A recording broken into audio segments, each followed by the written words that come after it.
expensive.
Excellent. Cool. All right. It is 6:01, so we will call to order the meeting. Without Dustin here, we're 1 minute late.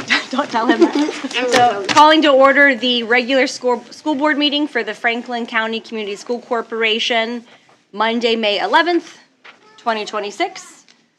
Please stand. I invite everybody for the Pledge of Allegiance and a moment of silence.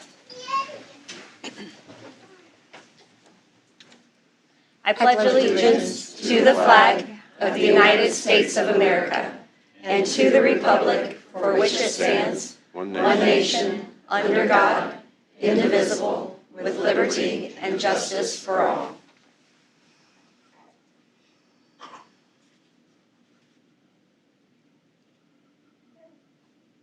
Thank you. You may be seated.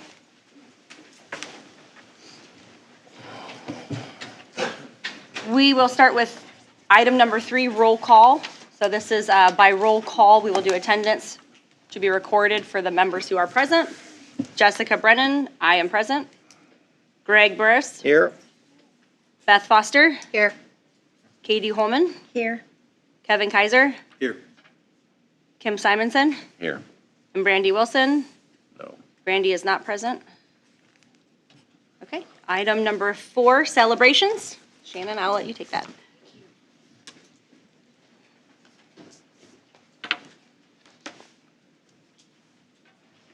There's a lot of celebrations. Franklin County announces Christy Kuhn as May's Support Staff of the Month. Is Christy here? Where's? Come on up.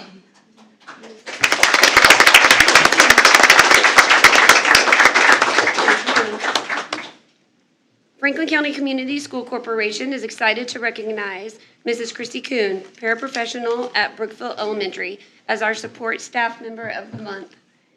Mrs. Kuhn has been a valued member of the FCCSC team for 20 years. Christy was nominated for this honor by a staff member who shared the following. Mrs. Kuhn has been working in my classroom this year with a student who has special needs, both health-wise and educational. She approaches each day with a bright and cheerful attitude, ready to help not only the student she works with, but any other student in need. The students love her, and she is a huge asset to my classroom. She is dedicated, hardworking, and always willing to help in any way. Outside of school, Christy enjoys spending as much time as possible with her grandchildren. When asked about the best part of her job, Mrs. Kuhn shared, "The children I work with and the very special friendships I have made along the way." FCCSC is grateful for Mrs. Kuhn's dedication, compassion, and positive impact on our students and staff each day. Congratulations. Can you please go around and shake hands with the board, please?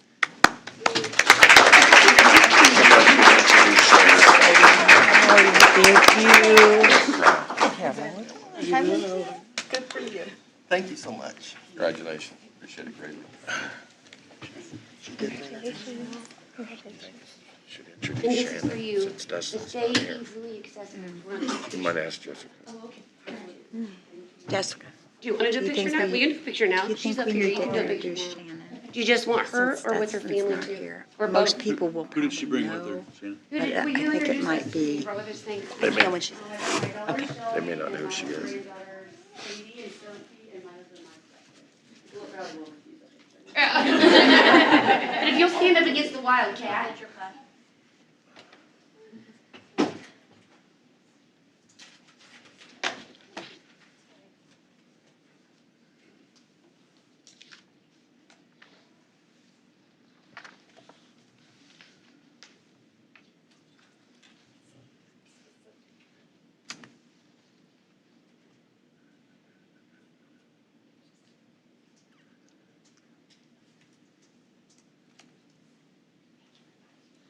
Thank you.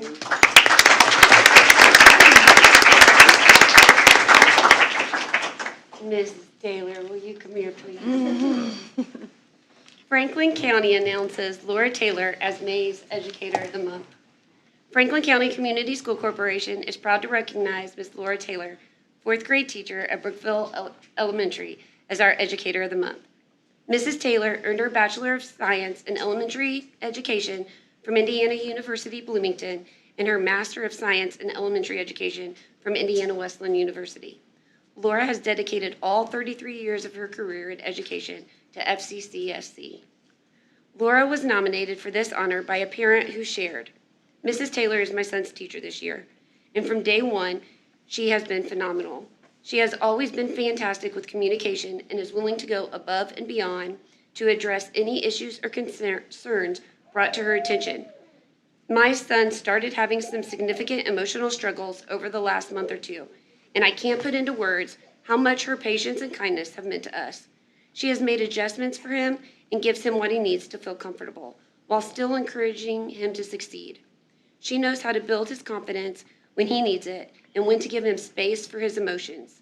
She took it upon herself to learn how she could best help him in class and figured out what works best to support him throughout his day.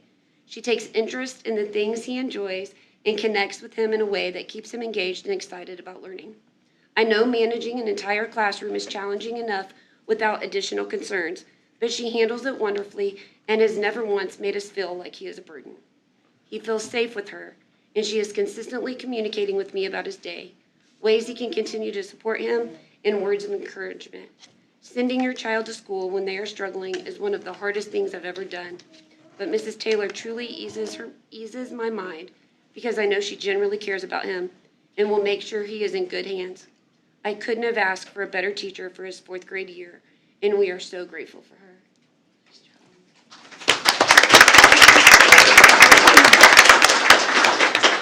Beyond the classroom, Laura proudly supports local athletics and values every opportunity to encourage Franklin County students. She is also a dedicated volunteer within Franklin County 4-H Association and serves as a member of the FC Extension Board. Her connection to the agricultural community includes membership in the FC Cattlemen's Association and Indiana Farm Bureau. In addition, she is a member of the Drewersburg Volunteer Fire Department Ladies Auxiliary. Outside of school, Laura enjoys spending time on the family farm with her husband Greg and their daughter Lydia. Together, they enjoy making memories both at home and while traveling. Laura especially enjoys photography and scrapbooking, which allow her to preserve special moments with their adventures. One of her favorite places to be is at the beach, where she enjoys searching for sea glass along the shore. Laura also enjoys cheering on Franklin County teams, especially while watching Lydia compete in high school soccer and track. She is a passionate fan of Indiana Hoosiers football and basketball, the Cincinnati Reds, and the Pittsburgh Steelers. When asked about the most rewarding part of her job, Mrs. Taylor shared, "After 33 years of teaching in the same 4th grade classroom at the very school where I attended from kindergarten through 6th grade, the best part of my job is still the daily connections I make with children. 4th grade is the best grade. Students are young enough to be excited by new discoveries, yet mature enough to have thoughtful conversations about the world around them. My favorite subjects to teach are reading and Indiana history. The best part of each day is the 15 to 20 minutes I protect for read aloud time. During that time, we slow down, put away technology, forget about quizzes, and simply enjoy a story together. Whether it's a brand new children's novel or a classic written 100 years ago, I love watching students become completely immersed in another place, another time, and another perspective. Some of the most rewarding moments come when a student connects something they are reading independently to what we are learning in class. I also treasure the humor and laughter that fill our classroom each day, the opportunity to learn about my students' hobbies and families, and the relationships that grow throughout the school year. One of the greatest compliments is being asked to teach the children of a former student. I have been fortunate to work I have been fortunate to work under 4 wonderful principals, but the friendships and teamwork of my 4th and 5th grade hallway coworkers have truly carried me through the highs and lows of education and life. After all these years, I still believe we are all educators of the month every day. Congratulations, Mrs. Taylor, and thank you for the dedication to Franklin County students, families, and the entire FCCS. Sorry, I typed so much. It's okay.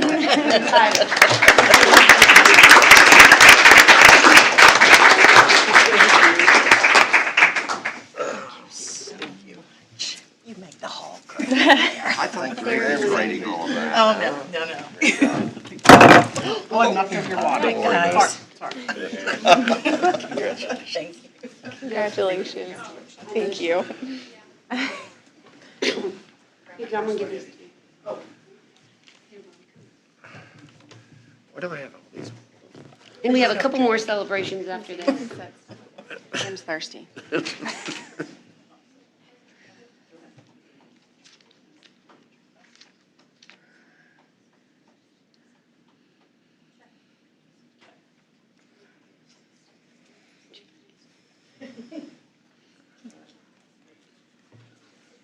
Thank you. Mrs. Sal, will you please come up?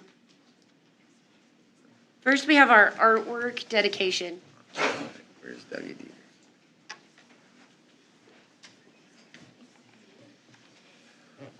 FCHS would like to recognize the outstanding work and creativity of the Franklin County High School art students and celebrate the success of this year's inspirational student art show held last Wednesday evening at FCHS.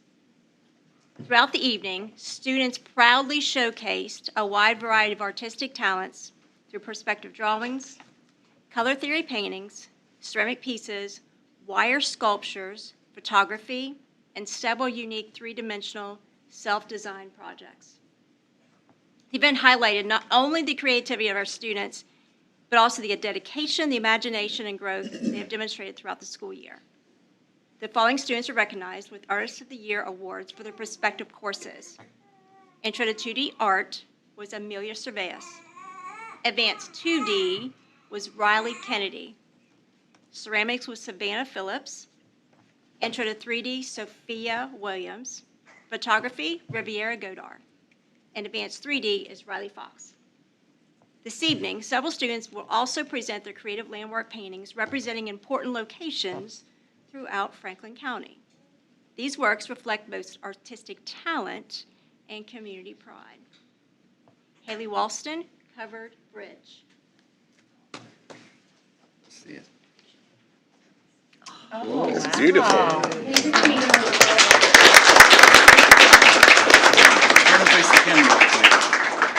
There you go. Wow. Get up. Down this way. Riley Scottlecotty, Brookville Lake. That's gorgeous.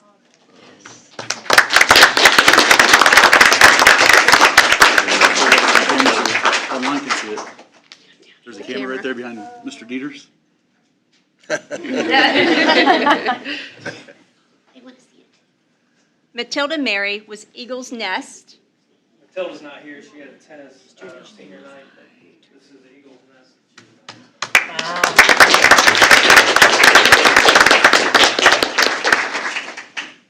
And Jordan King for Laurel Feeder Dam. Feeder Dam. There you go.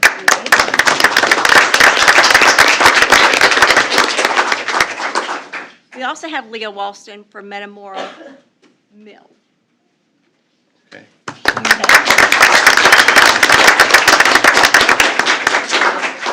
FCCSC is proud of these students for sharing their talents, creativity, their hard work for our school and community. Their accomplishments are a wonderful reflection of the strong arts program and the opportunities available at Franklin County High School. The Franklin County Arts students, please come to the podium to receive your certificate of excellence as your name is called. Haley Walston.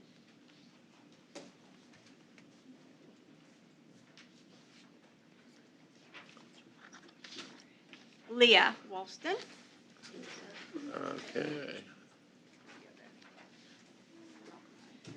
Riley Scottlecotty.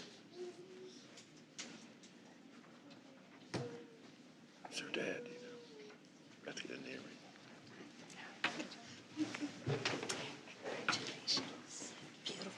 Thank you so much for doing that. Great job. I'm very proud. Awesome. There you go, Dougie. Great job. Very impressive. Congratulations. Talk to Dougie. Talk to Billy Lee. Congratulations. Couple days. Good. Congratulations.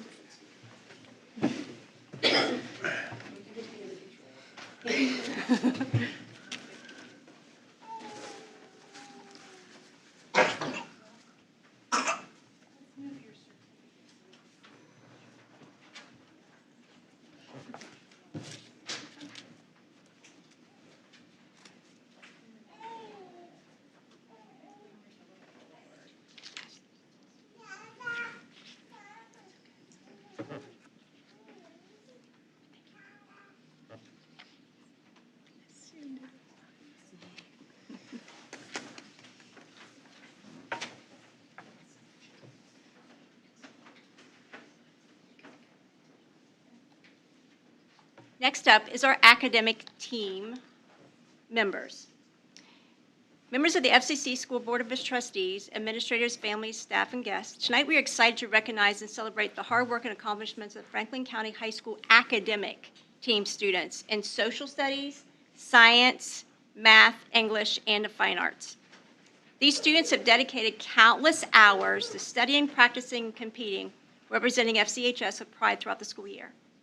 Their commitment to academic excellence and teamwork has been evident in every competition and practice.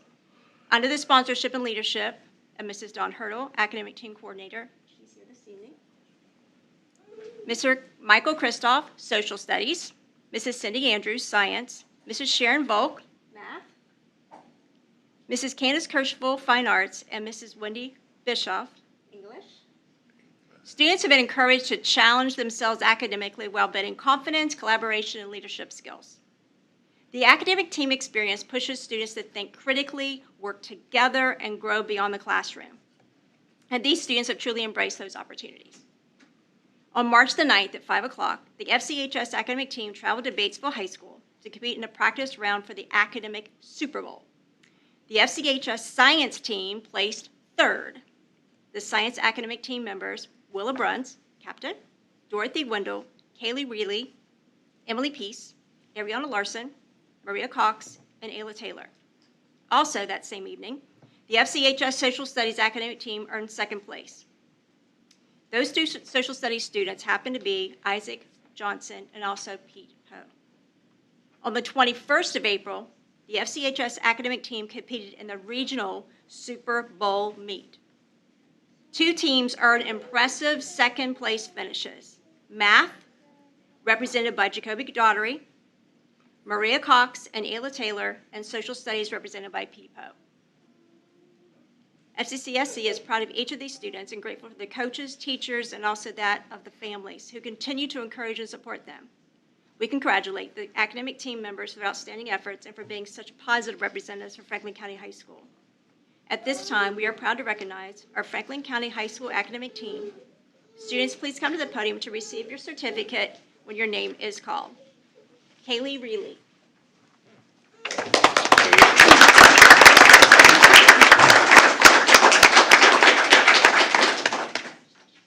Emily Peace.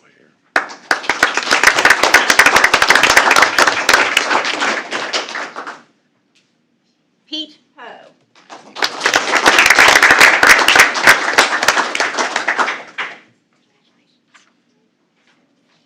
Maria Cox.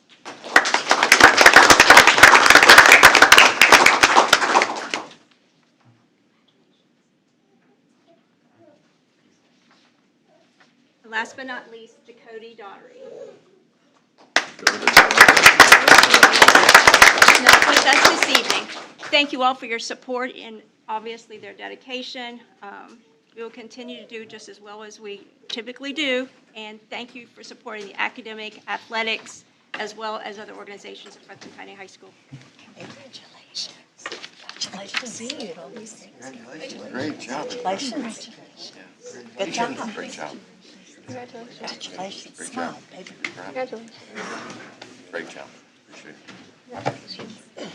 Congratulations. And after we wrap up pictures, if you would like, if there's anybody, families that would like to leave at this time, you're welcome to stay, but you're also free to go if you would like to. Pardon?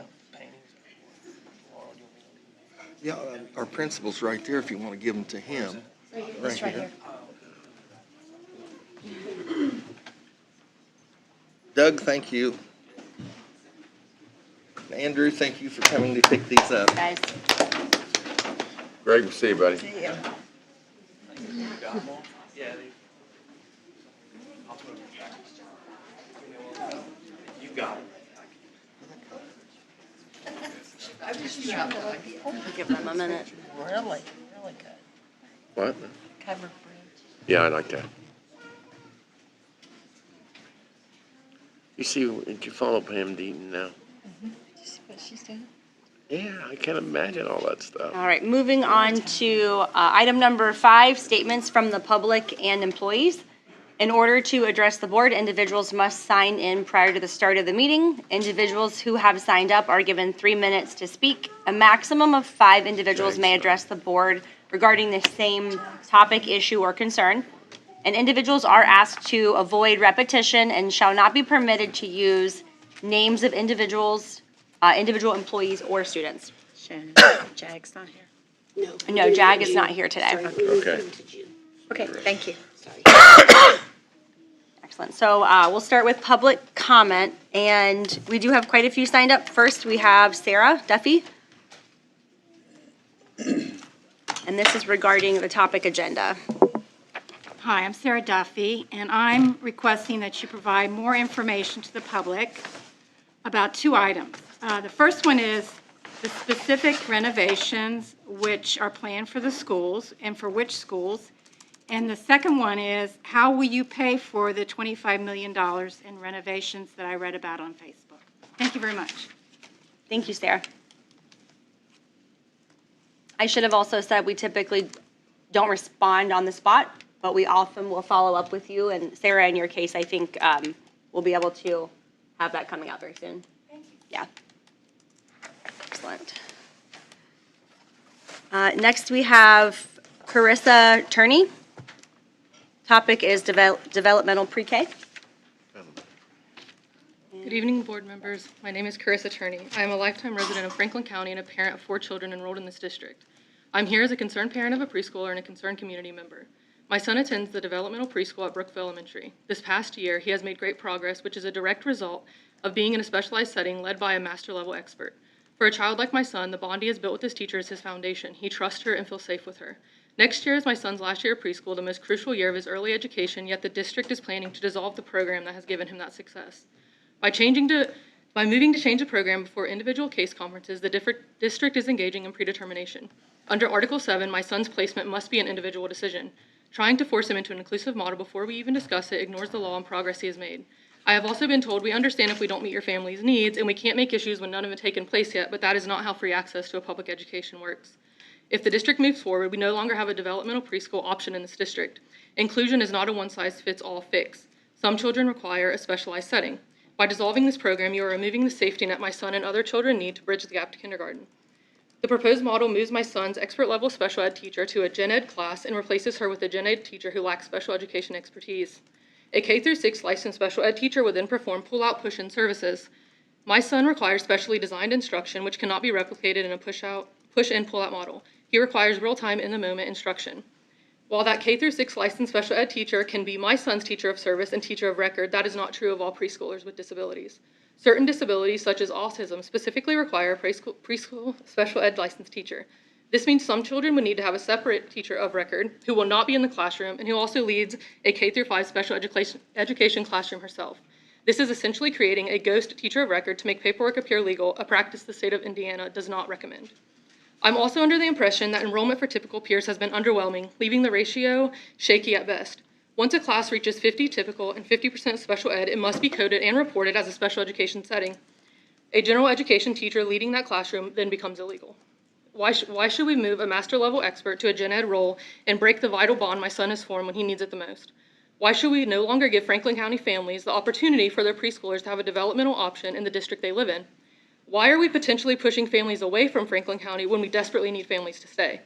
I am asking the board and administrators to reconsider. Do not trade my son's hard-earned progress for administrative convenience and staffing issues during his most important year. If Franklin County truly does exist so children can excel, then please keep the developmental program and keep our expert where she is currently changing lives. I look forward to discussing how the district will address these very important concerns at my upcoming case conference later this week. Thank you for your time. Thank you, Carissa. And we have your information here, phone number's correct and everything to reach you? Yes. Thank you.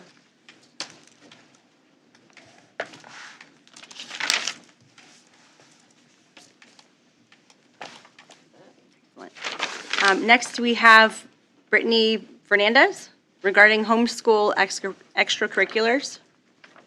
She's one of ours. Good evening, everyone. My name is Brittany Fernandez. My maiden name was Brittany McClure. I think a couple of you would recognize that name. I went to Mount Carmel School, kindergarten through 8th grade, and graduated from FCCSC in 2004. I received a bachelor's in Spanish education from Bethel University, and I have taught in the classroom for a total of 8 years, 4 of them being in this school corporation. 1 as a mild intervention specialist at FCHS, and 3 years as a Spanish teacher at FCMS and FCHS. My roots run deep in this community and in this district. These schools help shape who I am. The teachers, coaches, and mentors here mattered in my life, and I still carry respect and gratitude for this community. But tonight I come before you as a homeschool mother and teacher. When my husband and I made the decision to homeschool our 2 children, it was not a rejection of public education, and it was not made out of anger or hostility. It was simply the educational path we felt was best for our family. And I think that's important to say tonight, because sometimes homeschool families and public schools are treated like they're on opposite sides. Like we are competitors, like we are enemies. But we are not enemies, we are allies. We are parents raising children in the same community and taxpayers supporting the same schools. We are families cheering at the same parks, supporting the same small town businesses, and caring about the future of this community. Tonight, you will hear from several homeschool parents who care deeply about this community and about creating opportunities for children to connect, grow, and participate alongside their peers. Each family comes with different experiences and perspectives, but we all share the same desire, to work together, not against one another. As someone who once sat in these classrooms and later stood in them as a teacher, I know firsthand the incredible value schools can bring beyond academics. Schools help shape identity, friendships, confidence, leadership, and belonging. Those experiences can leave lifelong marks on a child's heart. With all that being said, educational choice should not mean community separation. I hope tonight can be the beginning of a conversation rooted not in division, but in partnership and mutual respect. Homeschool families are not outsiders to this community. We are part of it. We want to contribute to it, and we want our children to grow up feeling connected to the place they call home. At the end of the day, every parent in this room, regardless of their background, wants children to succeed, to belong, and flourish. We are not enemies, we are allies. Thank you for your time. What's the age of your children, Brittany? They are 9 and 11, currently 3rd and 5th grade. Thank you. Thank you, Brittany.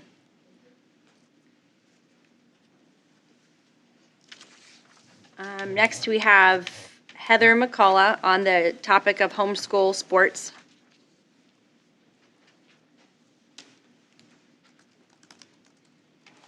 Hello, everyone. It's nice to see you all. I've also stood amongst several of you, some of you in your classrooms, and I appreciate everything that you've done for me personally, some of you more deeply than others. You have no idea the impact you've made, so thank you. Great things start with an idea from someone who is nervous but passionate about that idea. I can think of some great changes that FC has made over the past 20 plus years. It's been a long time, but it's okay.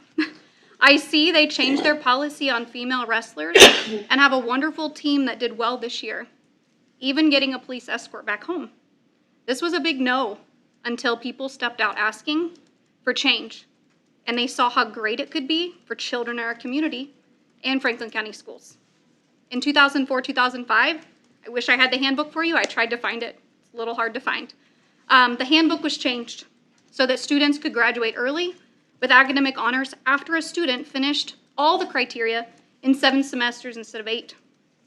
Were you aware this student was not going to receive their honors diploma and was told, sorry, the handbook states you must complete these requirements in 8 semesters, not 7.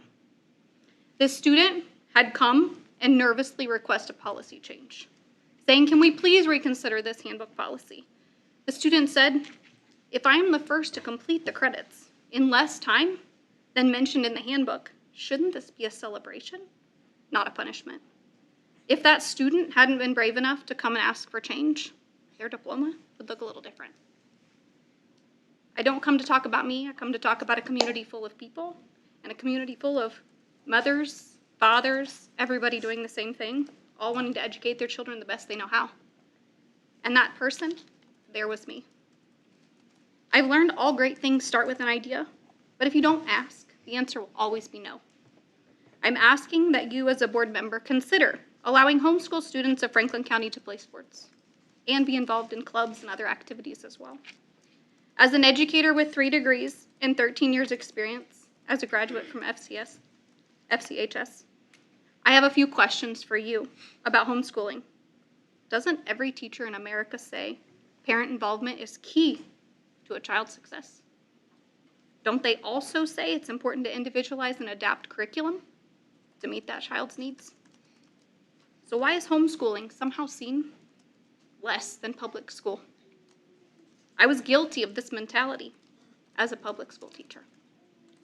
It lit a fire inside of me when I heard at the December 8th meeting, an employee here said, and I quote, "I'd hate for public school children to get cut so a homeschooler can play."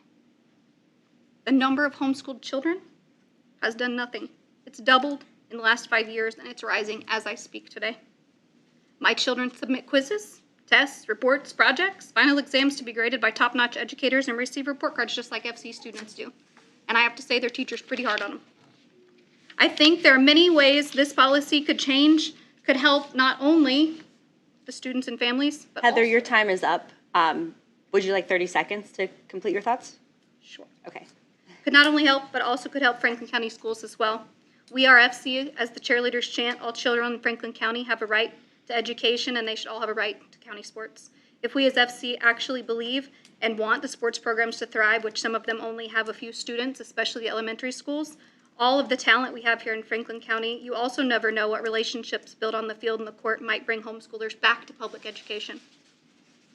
If FC truly believes the mission and the vision, we believe and are committed to working with families and communities as partners in education, and we believe and are committed to keeping pace with technology that students will need in the future, then it seems like allowing homeschool students to play in sports and considering the dual enrollment option is something that FC would be all about. Thank you. The age Heather. of your students, Heather.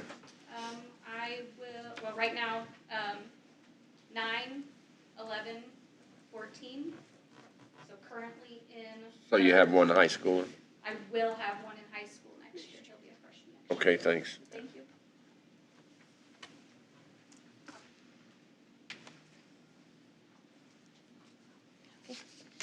you. Next, we have Callie Markham. And there is no topic. What is the topic you wish to speak on, Callie? The same as Heather's. Okay, thank you. Hi, my name is Callie Markham. Nice to meet you all again. I have a nursing degree, and I graduated from Franklin County High School in 2005, and I've been a member of this community since I was born.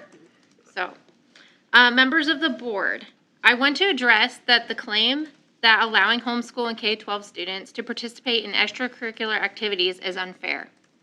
Respectfully, that argument does not hold up. Fairness is not defined by whether a student sits in a specific building for 7 hours a day. Fairness is defined by access to publicly supported opportunities under equal standards. Homeschool and K-12 families are a part of this community. They pay taxes, contribute to the system, and their children should not be excluded from activities funded in part by those same dollars. The concern that these students are choosing not to join the school is not valid reason to deny access. Education is not a one-size-fits-all, and families make different choices for legitimate reasons. Those choices should not result in students being shut out of athletics, clubs, or school events like dances. If the concern is about fairness, then the solution is not exclusion, it is accountability. Set the same expectations for all participants: academic eligibility, conduct standards, residency requirements, and commitment expectations. Many districts already do this successfully, and it can be done here. It also is important to acknowledge that Franklin County Schools already have a long-standing arrangement allowing students from the local Catholic school down the road to participate in certain activities and athletics. That means that the district has already recognized that the participation can extend beyond traditional enrolled public school students. If participation by the local Catholic school students is considered acceptable, then it has raised an important question. Why are homeschool and other private school students treated differently? If the district already permits one group of non-public school students to participate, then denying access to others appears inconsistent unless there is a clear, objective, and equitable reason for doing so. Concerns about limited spots or team placement are also not justification for exclusion. Every student enrolled or not, should earn their place based on ability, effort, conduct, and adherence to the same standards. That is where true fairness looks like. At its core, this is not about protecting fairness. It is about maintaining a policy that excludes a group of students without a clearly justifiable reason. This board has the opportunity and the authority to change that. I urge you to adopt a policy that reflects equal access, clear standards, consistency, and commitment to all students in this community, not just those who follow one specific educational path. Thank you for your time. You have children, please? I have one. She's a 7th grader. Thank you very much. Thank you, Callie.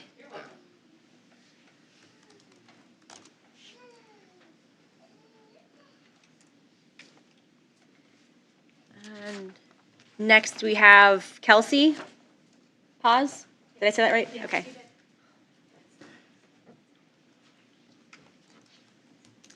Hello, my name is Kelsey Paz, and I was formerly Kelsey Bradley. I graduated from Franklin County Schools in 2008, and I've lived here in Brookville my whole life.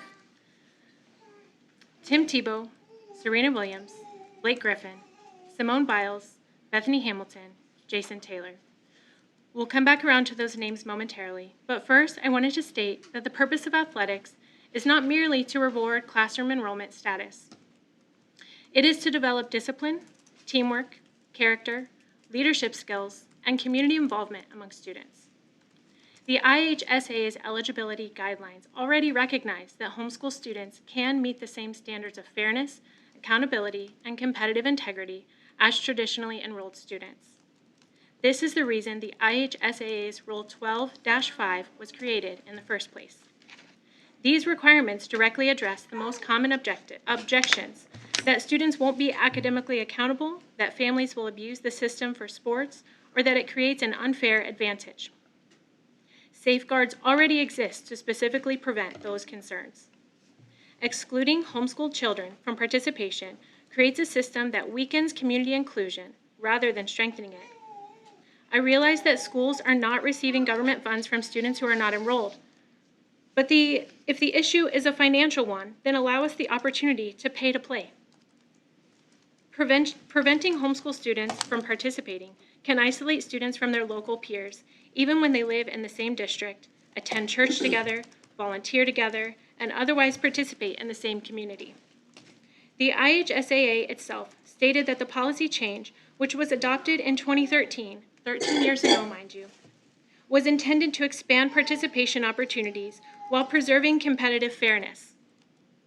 The issue is not whether homeschoolers can meet the standards, but whether communities are willing to apply those standards equally. These are future community members. The homeschool population is only growing, with roughly 6 to 10% of K-12 students now being homeschooled. We want to build up our future community as much as possible, and participation in athletics is one way to do that.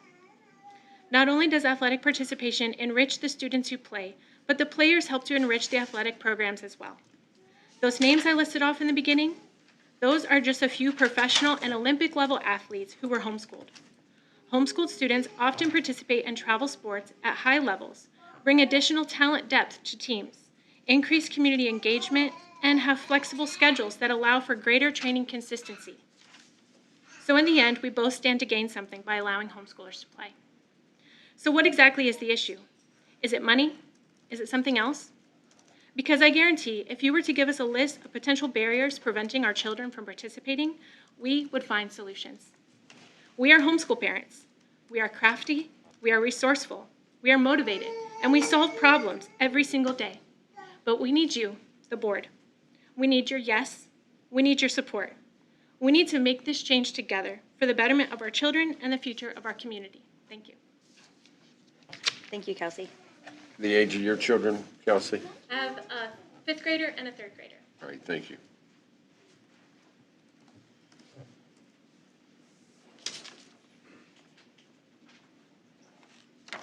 And then we have one more speaker, Davey Allen. The topic is homeschool sports. That's our 5th speaker on that topic, and it's our last speaker anyway. All right, my name is Davey Allen. I actually attended East Central, don't hold that against me. Graduated in '07. I joined the Marine Corps right out of the military, or right out of high school. Deployed to Afghanistan in 2011, 2012. I left most of my hearing there, a lot of PTSD. I came home, had a family, and moved to Brookville, well, Laurel specifically. I love it here. I grew up here. My kids attended here. The reason that we ended up pulling our children was, well, a large part. My daughter was sent to the wrong location on the wrong school bus on multiple occasions. So for us, it became a safety issue. The third time that our daughter was sent to the wrong location, we had actually had to call the police to find out where she was because we couldn't get an answer to where my daughter in kindergarten was. We decided that we no longer could take that risk. We didn't trust the school to keep our kids anymore, which I felt that was a hard decision for me to make because, well, I work all day, my wife works all day. We had to find other educational options. That being said, my son still goes, he's in pre-K right now. He attends mainly because of the IEP he has cerebral palsy. His teacher, as was just talked about, is actually getting moved to second grade, and it's very disappointing. The sports, the number one thing that my girls want to do is they want to be cheerleaders. That's the one thing they've asked to do. And every time I tell them if they want to do something, all they have to do is work for it, do it. As a Marine, that's what I was taught, adapt and overcome. Doesn't matter what the challenge is, you can do it. And then they ask to be cheerleaders.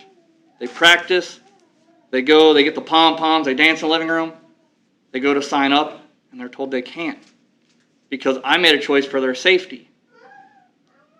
I don't understand what the reason is. When I ask, the biggest reason I keep getting told is cost. We can't afford it. We can't afford it. So I actually broke down the cost. I figured out what the cost was. I chose the most expensive sport, according to IHSAA, the most expensive sport for a high school to operate is football. The pads, the field, the refs, the coach. I could go on. The training facility, okay? Those expenses are going to exist whether our kids attend that program or not. The field is still going to exist. The coach is still going to exist. The things that wouldn't exist, that our kids would cost, pads, okay? According to NCAA, I looked up the cost of NCAA shoulder pads, $200 a pair. IHSAA recommends that you replace your shoulder pads or your pads football every 4 years, okay? Jerseys, $125. I'm assuming that's what get spent because the fee for football is $120. Davey, your time is up, but I can give you 30 seconds if you want to finish your thoughts. That'll be great. Sure. Thank you. Okay, the overall cost is about $675 for all of the gear. Break that down into 4, you end up with about $342 for a kid to play. Now you subtract the $120 fee, that leaves you $222.50, and then you also have to assume that both parents are going to attend the games because if we're homeschooling, most likely both parents are going to be able to attend the games to pay the tuition or pay the fees to watch the games at $7 a piece. Okay, that leaves you with another $140 that's going to be paid over 10 games. That leaves you with a total expense of $82.50 per kid for the most expensive sport. Based on 60% of kids playing sports and roughly 142 kids being homeschooled in Franklin County, that's 85 kids. $82.50 over 85 kids. That's the amount of money. We're talking $7,029 is what's stopping us from allowing homeschool kids to play sports. And I mean, I know $7,000 isn't a small amount of money, but it's not great either considering we just spent $450,000 on a new football field.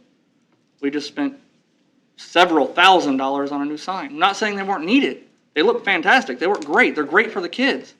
But if we can spend that kind of money, then I feel like $7,000 is nothing to allow my kids to be cheerleaders. Davey, your time is up. Thank you so much. Age of your How old are children? your children? They're 5, 6 and 7. Thank you very much. Thank you for your service also.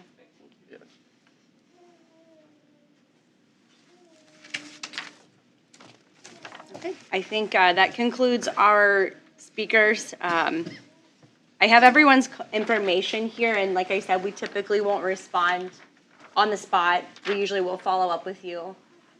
Callie, you're the only one we're missing. Okay. Yes, Heather? I just had one question, just because I noticed Kim was taking down ages of children. Yeah.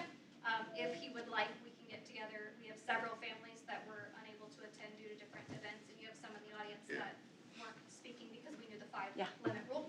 If he would like a consolidated list of all the ages of the homeschool kids that are all kind of on that same group, I can get that if you want it. Sure. The reason I asked was that, there's different barriers for ages. Once you get into high school, transcend high school, there's different athletic barriers. So, okay, yeah. Thanks, Heather. Thank you for that. Yeah. Callie, do you want to add your information? I know you're back there somewhere. I'm sorry, I can't see you. If you want to add your phone number, and then we'll be in touch. We always like to follow up with you all. Thank you so much for all the time you all put into this, too. We appreciate hearing from you.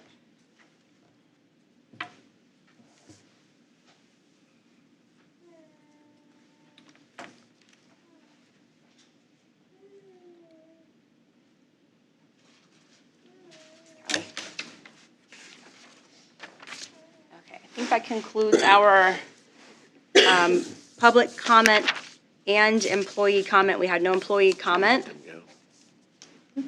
We will move on to our next agenda item, Jessica. which, yes, sir. Not saying dismiss them, but offer them. Oh, yes, if you would like to, You're welcome to stay. you're welcome to but you're stay welcome for to the leave. rest of the meeting. But if you would like to, this is a good time to exit to. Yes, thank you. Beth, do you, Great, He does not want to leave. explain it to me sometime? You mean like Well, the dueling, no, the dueling credit. enrollment, like, Thank you. I actually Oh, Amy, thank you so much. about Thanks. this guy's been enrolling a couple of classes. I just wanted to meet you. I haven't met any of you yet. So Well, I'm Greg Burris. It's nice to meet Beth you. Foster, glad Thanks to for meet coming. you. Can sign us and we're brothers. But, about dual enrollment, these thank you for your service. Yeah, I was already. We'll be in touch. Thank you. Thank you for your service. why she said, what's our benefit? Okay. Okay, so sorry. Now I think we can move on to item number 6, the consent agenda items. And we typically lump all of these together. We're going to pull item A, the meeting minutes from last time aside because we have a member here that was not here last time to vote on that. So that's the only reason we're pulling that separate this time around. So we'll vote, so this is for considering approval of the item 6A, the meeting minutes from last time, and we're looking for a motion. Make a motion to approve the minutes from our previous meeting. Kevin makes the motion. Is there a second? I'll move. Kim Simonson. Any discussion? Okay. All in favor to approve item A, number 6A, raise your right hand. Less Greg, I'll leave him out. So that's, Yeah. 5. Greg was here. and then Greg will abstain because he was not here last meeting. Thank you. Sorry for that. That's always a little confusing. The remaining items, B, expenditures, C, resignations, and D, internal positions, we can lump that together like we normally do. And is there a motion? I'll make a motion to approve the remainder of the consent agenda items. Thank you, Kevin Kaiser. Is there a second? Katie Holman? Any discussion on these remaining items? All in favor to approve B, C, and D? Raise your right hand. That's 6-0. Excellent. Moving to item 6E, retirements. We have Deborah Annette Taylor. She goes by Annette, paraprofessional at LES. I need, is there any discussion? Is there any what? Is there any, that's the only. The Tell only us, she's- retirement? How many years? 33? Oh. We're at like 27 or something. All right. I'm not quite sure because she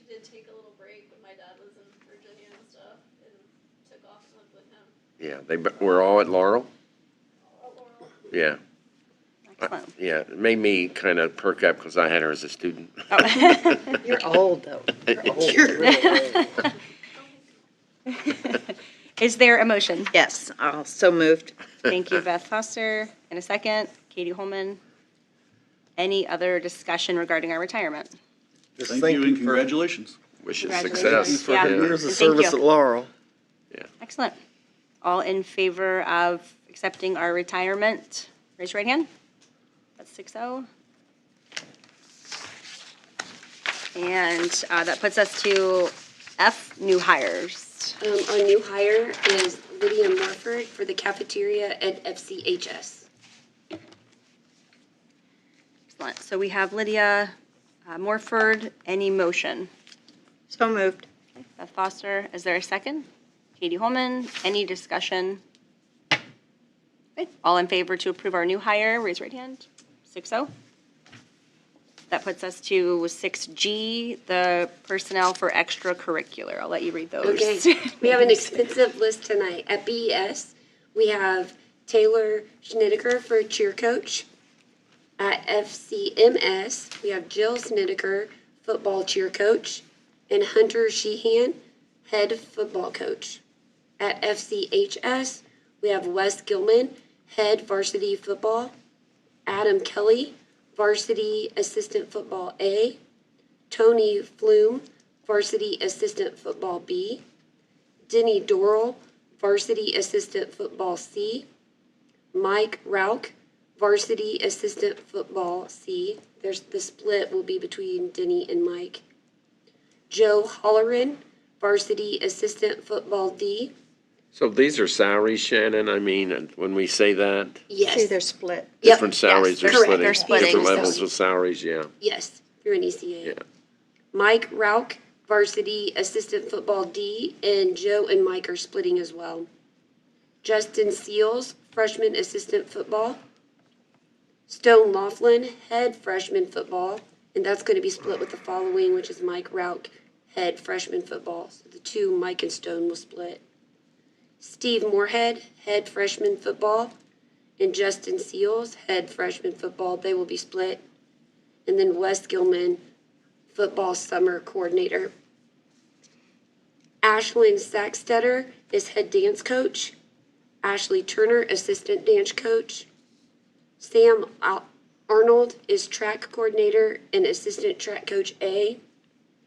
Joe Davidson is volunteer track coach. That one's not paid position. Katrina Herkamp is girls tennis assistant. And that concludes our extracurricular. Okay. Thank you so much. Is there a motion? I'll move. Okay. Thank you. Right. Extracurricular. Second, Beth Yeah. Foster, thank you. Okay, any discussion? All right, all in favor to approve our personnel extracurriculars that Shannon had just read, raise your right hand. 6-0. Thank you for that, Shannon. And then next is item 6H, field trips. Dustin Riley, athletic director, is requesting permission for the boys varsity basketball team to attend Super Hoops. This is an overnight trip on 6/12/26 and 6/13/26, returning on 6/14/26. Where is that? Do we know? Marion? Marion, Indiana. Okay. Not Marion College. College, Marion, Indiana, okay. Thanks, Ben. Shannon, did they take a coach or? They do. Okay. All the Yes. coaches go and All of them go. No, I meant a coach bus. I didn't mean a coach Oh, coach. a coach bus. I do not believe so, but I don't know the answer to that. They take small buses. Yeah, I think they take them. All right. Well, come on, Greg, make it. Okay, excellent. All right, I'm sorry. I knew the coaches was going. Is there a motion? I'll move again. Okay, Kim Simonson, thank you. Is there a second? Second.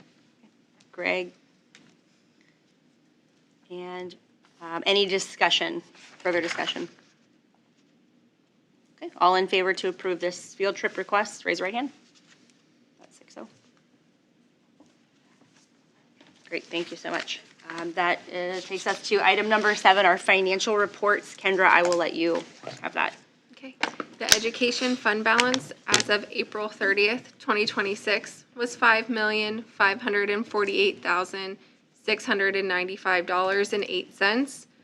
A year ago, this balance was $6,842,774.41. The operations fund balance as of April 30th, 2026 was a negative $195,077.33.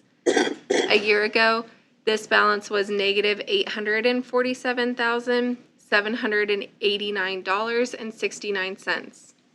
The rainy day fund balance has stayed the same from a year ago to April 30th of 2026 at $4,164,641.37. Why did it stay the same?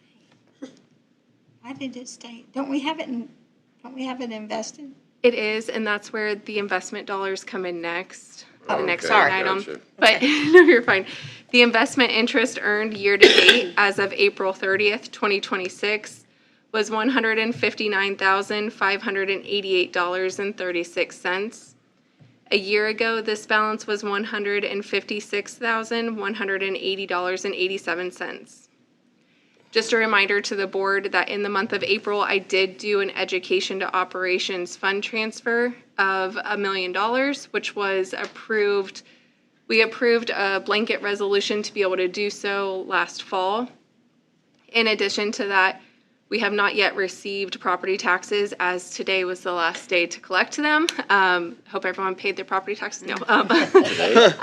So we will receive that settlement in the next coming weeks. As long as it gets stamped. Excellent. And this is a discussion-only item. So thank you, Kendra, for those numbers and for explaining those. Any other Kendra? discussion? Yeah, I'm sorry I questioned you on that. No, it's I okay. thought, how can that stay and we've got all that money and we don't get any interest? Yep, so I didn't read down. Well, what we do is, so the dollars kind of, essentially they are in one account. They get invested. However, the interest goes into the education fund. It doesn't go into the rainy day fund. Okay. So any interest that we receive from those dollars does get placed into the Thank you very much. Mm-hmm. Any other discussion or questions for Kendra? Very good. Kendra, I'll let you go to cafeteria. The cafeteria fund balance as of April 30th, 2026 was $51,532.11. A year ago, this balance was $153,385.62. And I'll just go ahead and cover the latchkey fund balance as well. As of April 30th was $7,822.83. And a year ago, this balance was $16,954.80. Thank you so much. Any other discussion on these numbers? Okay. Excellent. Item number 8, old business, we have none. Item number 9, new business, we have none. So that takes us to item number 10, other. A is our committee reports. Okay, so academic achievement, that's my committee. I will have a report for you next month as we put off this committee and waiting on I Learn and I Read results to be discussed. Are we still meeting on the 18th? Is it the 18th? We are. I don't know the date, I'd have to check, but we are meeting this month. Might be the 21st, yeah. I think 18th is athletic, yeah, okay. Staff morale and culture, we will also be meeting this month as well. We did send out 2 surveys to the community and to staff, so we will have those results to discuss at the committee meeting. Does anyone have anything they would like to share regarding marketing or community connection? Athletics or ECAs? We haven't met. Got it. Master facility capital projects. I can speak to that briefly. I think we all had done a lot of work around that over the past couple of weeks, not just specific to the committee, but really working to pull together the plans. Last month, we approved really what was just a continuation of our maintaining our 5-school model, our master plan, and more specifically, the upgrades to elementaries are the focus now. So I know that Sarah had asked about additional details, and that's something that's really being formed, I think, right now. So that's something where they're nailing down all of the details. Currently, this year, the focus was the necessities, so more of the less fun, I call it, less flashy stuff, right? The, HVAC, plumbing, electrical, and roof, we kind of call that right now. And then we'll have more to come on what those specifics look like beyond the 2026 year as we pull that together. Thank you. Yeah, you're welcome. Budget and finance? Don't really have an update. We are meeting in the next, in a week, so we'll come back at the next board meeting with an update. And transportation? Brookville, Franklin County Redevelopment Liaison? No updates. The one meeting was canceled and very short agenda on the other. Library Liaison? We're just fighting the state. That's all we're doing. Aren't we all? APC, I do have an update from Daryl Kramer. It says that during the last 2 months, the APC Area Planning Commission has hired a new director, Paul Noble. Caitlin Sherworth Banks has accepted a position with Green Acres. We wish her the best. Paul is doing well during a very busy time. The Data Center Committee has completed a solid draft of code for data centers. The next step is the APC will have a hearing on May 13th.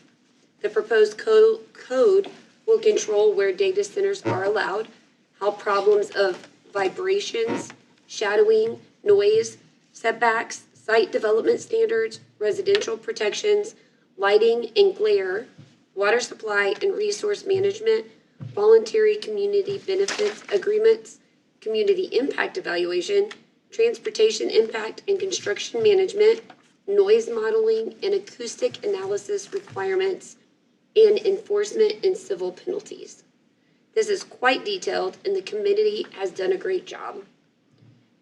Has the county voted that in, Sarah? The data center? Where were they with the actual vote, may I ask you? I'm sorry. Can I do that?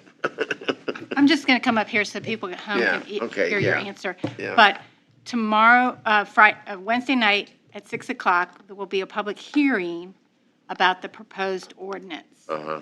So depending on what happens with the public hearing, they could vote to pass it. They could decide they want to make some changes and, vote on changes in the future. But, so it's just a public hearing. The vote could be that night or a future night, and then it would actually have to go to the county commissioners for an ordinance to be passed. Right. Stupid question. Me. When does the new county officials take their post? Do you know? January. Not till January? Okay, just curious. Right? Yeah. Right? Yeah. January. Okay. Yeah, I'll be there reporting for you. Yeah, thanks. Sarah. Thanks. Are there any other committee reports anyone would like to discuss? Then that concludes committee reports. Excellent. That was a discussion-only item. So that will take us to item number 11, our superintendent's report. I don't have anything to share at Okay, this time. I know Dustin had a conflict tonight, so we'll just take this moment to thank Shannon New, our assistant superintendent, for filling in. Thanks. Item 12, legislative updates. Just a quick legislative update regarding school board elections. School board races do not have a primary election, so candidates go straight to the November ballot. The filing window is coming up quickly and runs from May 19th through June 18th. Anyone interested in running will need to complete the required forms and collect signatures during that time frame. The filing period was moved up this year because of recent changes to how school board members are elected. All of that information and forms are available at the courthouse. This year there are 3 school board positions up for re-election. They are the at-large positions, so basically you just have to live within the corporation limits. Thanks, Kevin. Item number 13, future agenda requests, if there are any. Okay. Item 14, recognition and acknowledgements. Yes, Kevin? I didn't want to interrupt earlier when everybody was here. It should have been said earlier, but happy Mother's Day to everyone up here and Oh, thank everyone you. that's listening and that was out there. Hope everyone enjoyed the weekend. It was beautiful weather.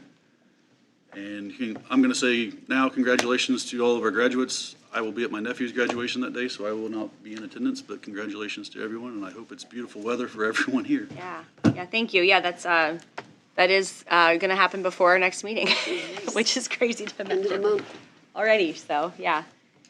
Yeah, thank you for that, Kevin. Any other recognition, acknowledgements? Shannon, don't you have some good news for us? What kind of I good news do seen, you want, didn't Greg? you?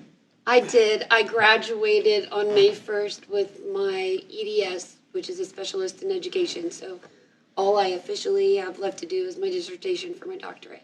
Congratulations. I'm officially licensed superintendent. All right. Thank you, Shannon. Thank you. Very good Thanks, job. Greg. Great work. Excellent. Okay. Anything else as we adjourn? Okay. I think that is all, so we'll adjourn this meeting tonight. Our next regular school board meeting is 6 p.m. on Monday, June 15th. Take note, that is a little off of our normal cadence, as multiple members were unable to make it that day, so we moved it to the following week. That will be here at the Franklin County Administration Building.